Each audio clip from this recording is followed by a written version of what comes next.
going to be doing a presentation on stranger danger. And since you guys are adults, I went ahead and made it for adults instead of kiddos. It might be a little more informational. It's actually going to be a presentation over how to teach your kids stranger danger. Because a lot of times when people are trying to teach their kids stranger danger, they're not really sure how to approach it. So we're just doing a general slideshow. It's going to be a pretty short presentation on how to go about doing it. Some of the things we're going to talk about tonight is who is a stranger? Like, define that. We're going to talk about who is a safe stranger, recognizing and handling dangerous situations, which includes the no, go, yell, tell, which is a very popular theme in stranger danger. And then we're going to talk about what else parents can do to keep their children safe.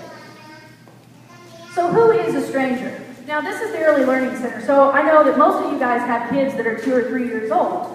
And they don't know what a stranger is, or who's safe, or who's not. And when you begin to teach these guys safety, it's kind of hard to know how to go about doing it. By age 4, most preschoolers have heard about strangers, and they might have heard rumors about how strangers act. And we need to make sure that they know that there's different types of strangers. And they're getting the concept, but really in the long run, they're too young to lead by themselves. They still need supervision. Most 2, 3, 4-year-olds, you guys know they need supervision. So who is a stranger? A stranger is anyone in your family that your family doesn't know well. It's common for children to think that strangers are bad, and they look like the evil villains from the old 1950s, lady tied on the railroad, and he's got a cape, he's got a cape going. Well, strangers don't look like that, and you need to establish and teach the children that strangers don't always look like that. So when you're teaching stranger danger, one way to go about it is start with an easier concept. 3-year-olds don't understand the definition of stranger, but they might understand, for example, the definition of a strange dog. So build up to stranger danger. You can always start with, see that puppy over there? That's not your puppy. That puppy might fight. Don't pet that puppy. Then you can go on and start teaching them, you see that stranger over there? Well, that stranger is not your friend. Don't go talk to that stranger. And, you can kind of build on that. And that's one way to establish connections so that they learn what stranger danger is. However, don't make it look like all strangers are bad. There's a concept in stranger danger called safe strangers. And, when you're teaching your kids, you need to teach them who the safe strangers are. People they can go to if they need to tell people something. So, for example, law enforcement. We're safe strangers. And you can teach them that it is okay for kids to go talk to law enforcement because we have the uniform. Talk about how they can recognize the uniform. Police officers wear blue, they have badges on, they have a gun belt, they have a police car, and it says police on the side, and there are lights and sirens. Really get into description what a police officer is. Ambulance drivers, because they're probably not going to know what the EMT is. An ambulance driver, or a fireman, or a teacher, or a librarian. These are all people that are considered safe strangers. When you are talking about this, you might go out into public with them, and for example, if you go into a mall, and you're talking about safe strangers, you might point out the mall security guard and say, if you get lost, that is a safe stranger. And you can identify those people and tell them how to identify these people. You go into Macy's and you see that Macy's has, the workers have a vest on and they have a name tag on like we have. You can point out the name tags and you can point out the vest and you can say, if you get lost, that person can help you. This is how you know that person can help you is because they have these identifying features. Very similar with how you're talking about who a police officer is. That we have a badge or they have a badge. It's just a different kind. It's like this. Here's one of my pet peeves. I'm going to describe this, and I'm sure that a lot of parents do this, so I'm sure you might have done it yourself.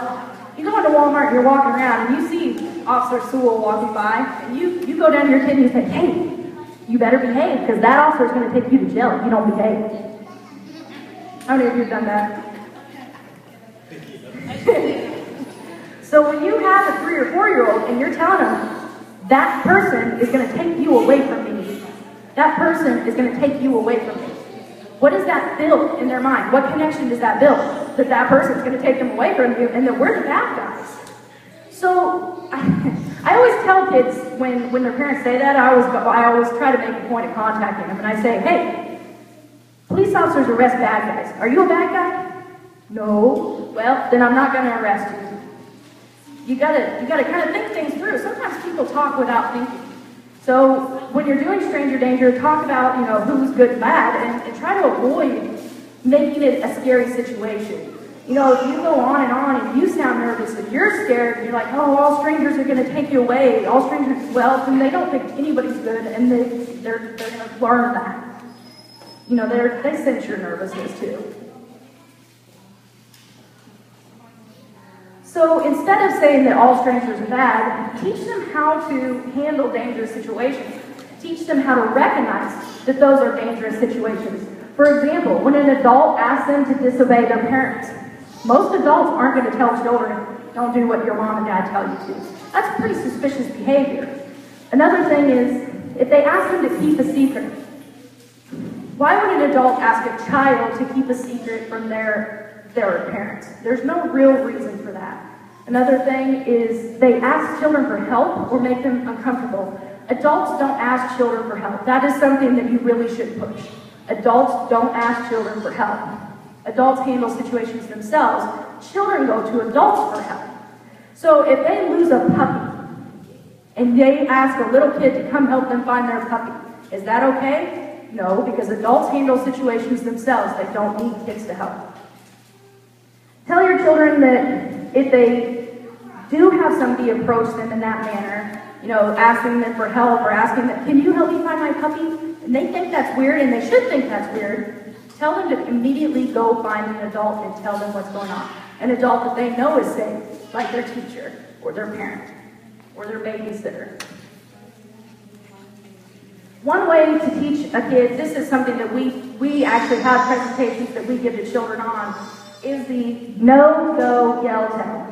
If a child's in a dangerous situation, they should always say no, run away, and yell as loud as they can, and tell a trusted adult what happened right away. Make sure that your children knows that this is how they should behave. And we have presentations on it. We actually did one recently at one of the local churches.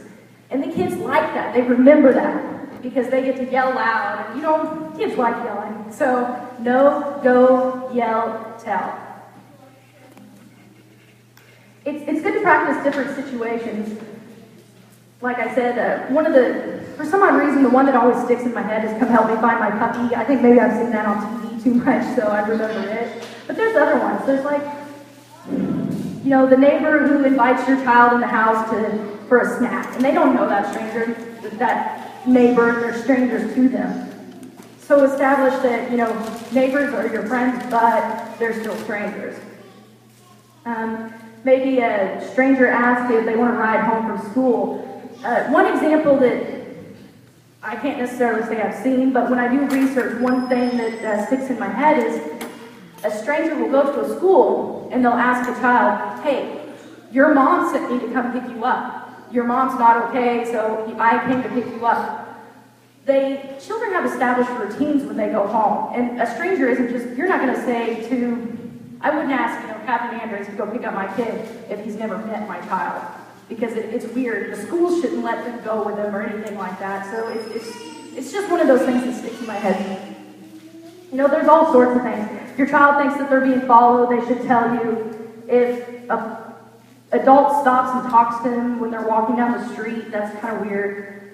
We did have an example in our town of I took a call one time of a pair of teenage girls walking down the street, and a car stopped and started talking to him, and he exposed himself. They did go home and tell their parents, and we handled the situation. So you have to just establish mannerisms, and hey, that's weird, don't talk to that guy. If he's stopping to talk to you, you go the other way and you come tell me.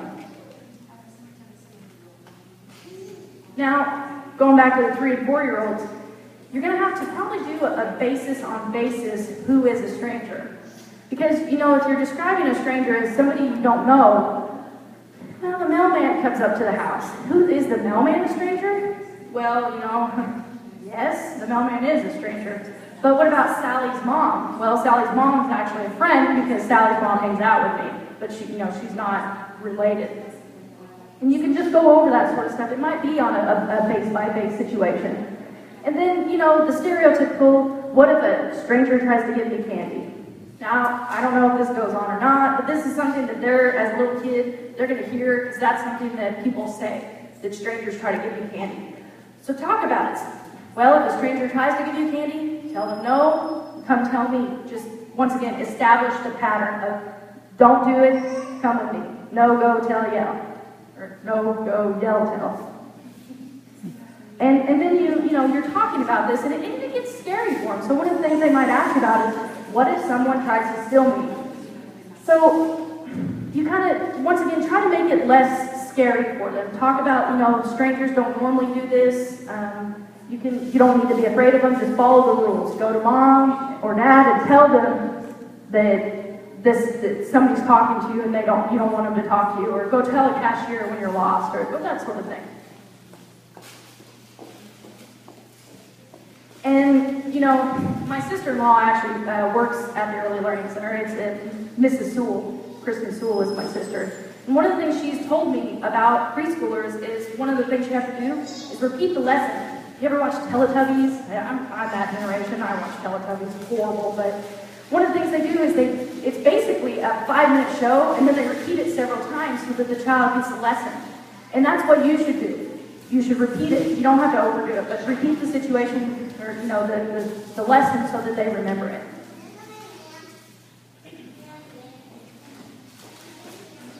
Another thing that we, as the police department, want you to tell your kids, we actually did a presentation to the Early Learning Center a couple of months back, and we went in and, who is a police officer, and we did a presentation over that. And we asked some of the kids, what is your mommy's name? Mommy. Okay, well, where do you live? In my house. So you might sit down and try to teach them that your adult name isn't Mommy, your adult name is Shelby, or, whatever your name is. And try to teach them your name, your address, your phone number, something that we can get them back to if we do find a lost kid. They might have went out the back door. We need to get them home to you. Some other things the parents can do is know where your kids are at all times. I don't have to tell you guys that. If you let them go play in the backyard, you need to know that they're in the backyard. Know where they are at all times, and it really prevents scary situations from happening. My parents gave me a cell phone at like 10 years old, and I kind of ran off into the woods. In retrospect, not really the greatest thing to do. Try to keep your kids where you can see them and to where they're safe. Point out safe places. If you know that your kid is like me, I was an outdoor kid. I wanted to go play in the woods. Point out places that are safe for them to play. Let's talk about how the park is right next to your house so they can go play at that park. LeClaire Park is a beautiful place. There are houses around there. You can say, that park's okay to play at. Or Sally's next door. I know Sally's mom. You can go play at Sally's house. Teach children to trust their instincts. And cops call it their bad guy radar, or, your sixth sense. When you get around somebody you don't like, trust that feeling. Say, no, I don't want to go with that. Teach your kids that. There's a reason that they have that feeling. Really, you should trust your instincts. And teach your kids to be assertive. I'm sure all of you have that kid that's real shy, wants to hide behind your leg when somebody comes and talks to you. Well, teach them to be assertive. Tell them it is okay to tell that stranger no. It is okay to say no, because they aren't your parent. They aren't somebody who can tell you what to do. They are a stranger, and they can't tell you what to do. And once again, encourage your children, here you go, encourage your children to play with other children. You really shouldn't have to do that, but what that means is children in groups are less likely to be targeted. Obviously, if there are 3 or 4 kids in a group and an adult approaches them, they're less likely to succumb to whatever persuasion that they're trying to use, because they have their friends there going, no, don't do that. Listen, adults aren't going to approach the group of kids. They want to go to the Lone Ranger that's out by himself. And like I said, and I think I've said this several times, have a game plan. Tell your kids, if you lose me, you lose mommy, I want you to go find a cashier. And tell the cashier that you can't find your mommy, and mommy's name is Shelby. have a game plan and establish this game plan. And when you have older kids, this should be really easy to be able to establish. They understand you better. But the 3 and 4-year-olds, you're going to have to repeat this. So when you go to places, for example, Disneyland, and it's a new experience because you're at Disneyland, repeat the lesson that you taught them at the mall. And, you know, this is a strange place. If we get lost, I want you to come to this bench, and I want you to sit down on this bench. I don't want you to move. And if you see an adult who works here, and you can recognize that they work here by their badge and their vest and their Mickey Mouse outfit in this case, then you tell that adult, I am lost, but you don't leave this bench. Establish a plan. This shocked me when I pulled this map up. I Googled registered sex offenders in Coffeyville, and then I mapped them with a geo-based map, and each one of those bubbles is a registered sex offender in Coffeyville. There's 28. We're a town of 2,000. That means like 1 in 300 people are a sex offender. Look at this map. Where is the high school? Right in the middle of that area of bubble. So, know where registered sex offenders live. Know where they are in your neighborhood. That doesn't mean go antagonize them, because that's not okay either, but know where they are, and you might even tell your kid, don't go play with that person. Don't go play in that yard. Situational awareness is very important. As a parent, you should know where your kid is, and you should know where they should play. And because a lot of times, this was a fast presentation. I know you guys are going to ask questions, but you might go home and want to research this yourself. These are some websites that I went ahead and just put up here. The kbi.kansas.gov registered sex offender is where law enforcement even references where the sex offenders live. But there is also some really good other websites that I really enjoyed. Thebabycenter.com, how to talk to your child about strangers. That was a good website. I got a lot of information off that. There's a couple others. There's kidpower.org and ncpc.org. Both had good information. And really, do you guys have any questions or anything that you want to talk about? Well then, I really do appreciate you coming out. Captain Andrews, you want to add anything? All right, we're going to go ahead and conclude then. I really do appreciate you guys coming out and listening to our presentation. If you think of any questions that you might not have thought of tonight, please feel free to contact the police department. The non-emergency number is 251-6160. If you haven't liked us on Facebook, we put a whole bunch of information out on Facebook. It's just the Coffeyville Police Department. If you look it up that way, you can like us. And we put out like crime trends that we're seeing, burglary maps, presentations like this. We'll actually post those presentations. If we're doing events like, for example, October 21st, we're doing Spooktacular, which is a haunted house for little kids. I don't know, you guys probably all have that kind of age group of where you do Spooktacular, where it's the trunk or treat downtown, and they all go out and go to the businesses where it's a safe place for trick or treat. But last year we did a ghost house, this year we're doing a ghost house too, and it should be a lot of fun. But we'll post stuff like that on the Facebook page if you are interested. So thank you very much for having us out here. If you have any questions, feel free to contact us.